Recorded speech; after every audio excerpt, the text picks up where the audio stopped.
Hey there, everybody. Welcome to our preview for the Blacklist Season 9, Episode 9. This episode is titled, and hopefully I am not butchering this, Bookman Baptiste. It is one we have been waiting for a very long time. The spotlight on none other than Dembe Zuma. Finally, we're going to learn some stuff. Yeah, I'm really excited about this. We're Dembe fans. There's lots of Dembe fans out there. I know not everyone has been the biggest fan of him joining the FBI.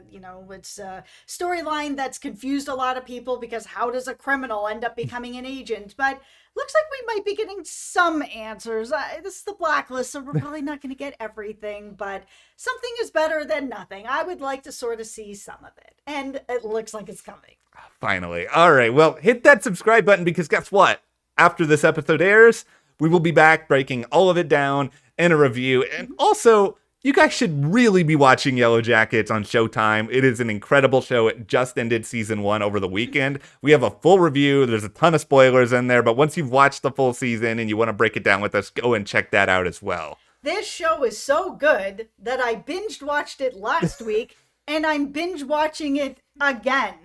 And even on the second watch of it, there is so much going on. If you love mystery, this show is for you. It's so good. Also follow us over on Instagram, Matt and Jess TV. We had a pretty fun weekend. There's a lot of pictures up there. Oh yeah. Okay. So the big pull, I think, at the start of this episode is that we're going to see some attacks that start to come in here on Reddington's lieutenants and people who are close to them. And somehow, some way, this is going to lead to Dembe finding himself in danger. Yeah, which makes sense. Like, even though they're not working together anymore, everyone knows that Dembe's been by Red's side for years. Like, if you are going to be hitting all the lieutenants, regardless if they're not together anymore, Dembe's got to be on that list. What's also exciting about all of this is apparently in the midst of all these attacks, for one reason or another, it's going to lead Dembe to sort of reflect on these past couple of years and what caused him to sort of leave Reddington's side and join the FBI in the first place. So I guess this is kind of similar to the Wrestler episode, though I know people don't like the Blacklist and they don't include Reddington. I have to imagine Reddington's going to have a big role to play in pretty much all of this episode. Yeah, I cannot imagine that we're going to be talking about Dembe and sort of the events that led him to be, coming part of the FBI, and you are not going to have Reddington because he was with Reddington before this all sort of started to come together. We do not know what broke these two up, this family up, but, maybe we'll get some kind of answers. This is a really big Dembe episode, so hopefully something. Here's my paper thin theory on what could be this, because this is the truth. We're not operating with a ton of evidence here, guys. We got to roll with what the show has given us, and what the show has given us is that Dembe betrayed Reddington. He gave Liz the letter, and obviously Dembe was not aware of all the sequence of events around it or anything that we learned about Van Dyke this past episode, but Dembe fundamentally knew that he betrayed Reddington, and he didn't tell Reddington the truth about what happened. And so I'm just sort of wondering, did that guilt, or did just the idea of holding that secret in, did it just slowly kind of push these two away from each other, where Dembe didn't feel the same connection, the same purpose? Maybe he didn't think Reddington had a purpose and he wanted to find one of his own, and then that caused him to want to leave.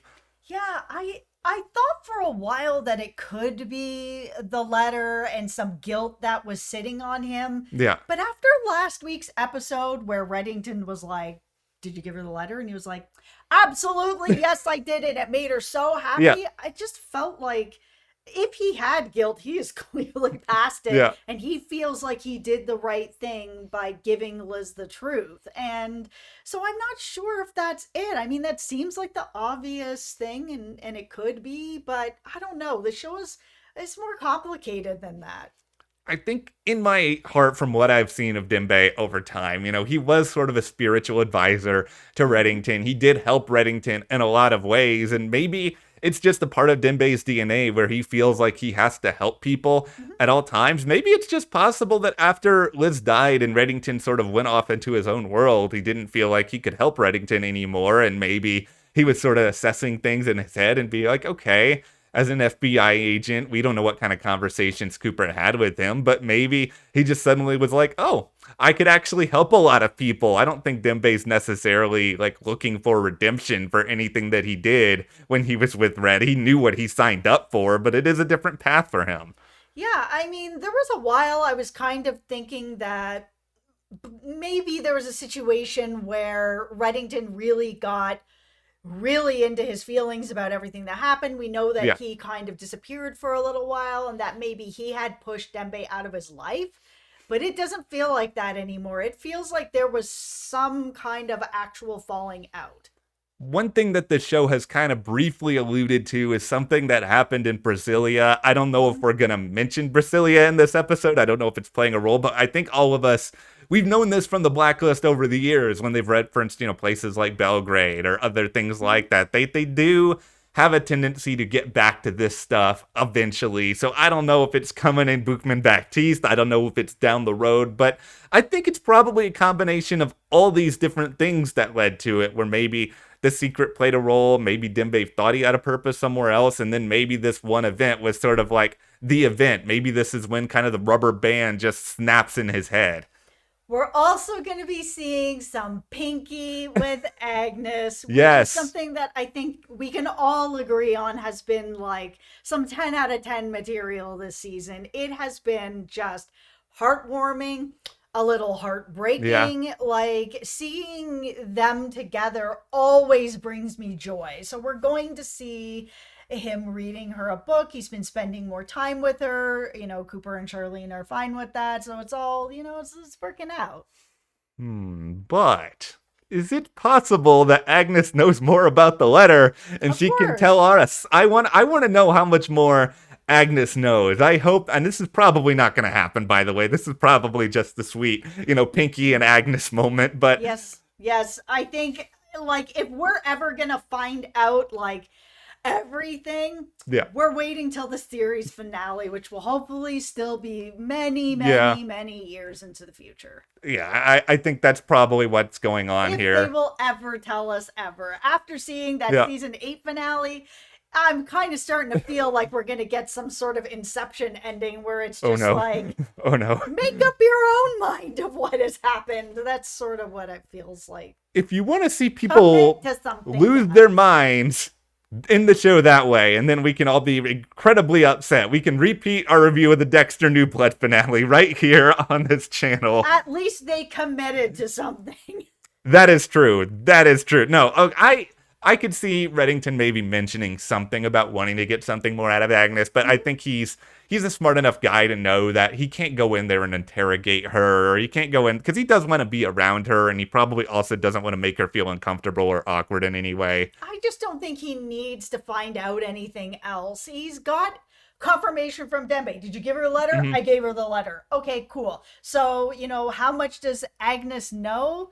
Does it matter anymore? I mean, Yeah.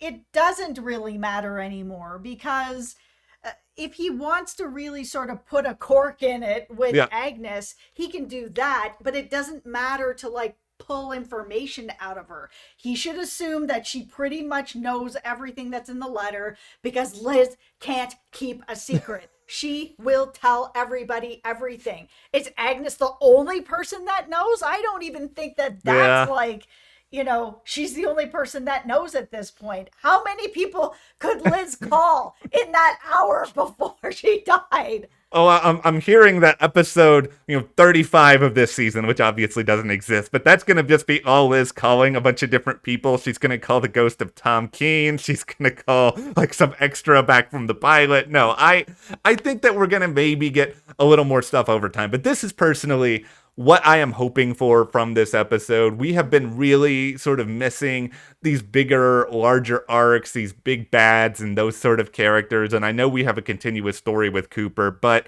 I kind of hope that somehow, some way, whatever's going on here with these attacks on Red's people, that it's something that's going to build out beyond this episode, where Reddington's going to start to realize, oh no, who is after me? What do they want? And then we can actually get something a little bit more guided through the rest of this season. I I just want to know what it is that broke Dembe and Reddington up. And now, with the letter piled on top of that, if we can just know what started this to split them up, and now we also know about the letter, we can all kind of start to get onto the other side of it. Will we ever see them working together again?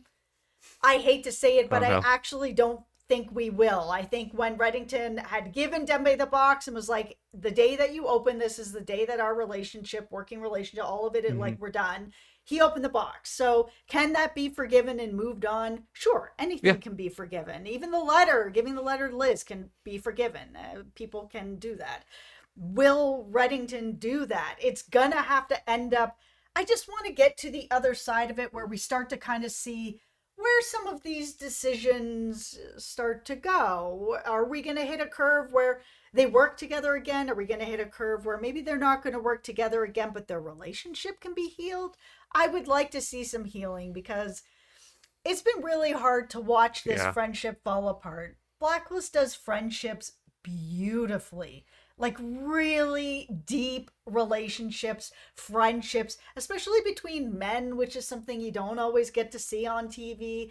And Dembe and Reddington's friendship is beautiful. So I would really like to see somewhere down the line, of course, it's not going to be this episode, and I'm patient to wait, but just a little more talk. Maybe some forgiveness. It doesn't mean it has to be the way it was, but let's, get past it. Yeah, people can evolve. People can sort of look at situations and sort of figure out what they want from them. And I hope that at least happens for the two of them. And I think we'll get something. I'll make that prediction, but I'm also going to make, now that we're, so many minutes into this video, an absolutely insane prediction that will probably not happen, but I'm kind of interested if it does. All right. At the end of this episode, Neville Townsend's showing up. Okay, I said it. I think Neville Townsend's still alive. I've said that in many videos. I absolutely agree. No body, no death. That's sort of how it goes on TV. And even sometimes you see the body and it doesn't matter anyway. It's like people bring people back all the time from... We won't go over the Arrow. Oh boy. Cliffhanger where Ra's al Ghul kicked him off a cliff and stabbed him and left him in the snow for 3 days shirtless. He should be dead. Yeah. But some penicillin tea made him come back. So anyways, anyone can survive anything. Yeah. It's TV. I actually also think Neville is still alive. Until they put a Blacklist number on that guy's name, I refuse to admit that he is dead. And it just seems like, based on the story of this episode and the idea that somebody could be coming after Red's people, he's always going to be a candidate in my head. But of course, we will be back to discuss all of this and probably how wrong I am with that particular theory that he will show up in this episode. Oh, but I don't know about this episode, but no, I think he's still alive. I hope you're right. Fingers crossed. But okay, well, hit that subscribe button so you don't miss our upcoming review of that. Thank you guys for watching, and we'll see you here next time.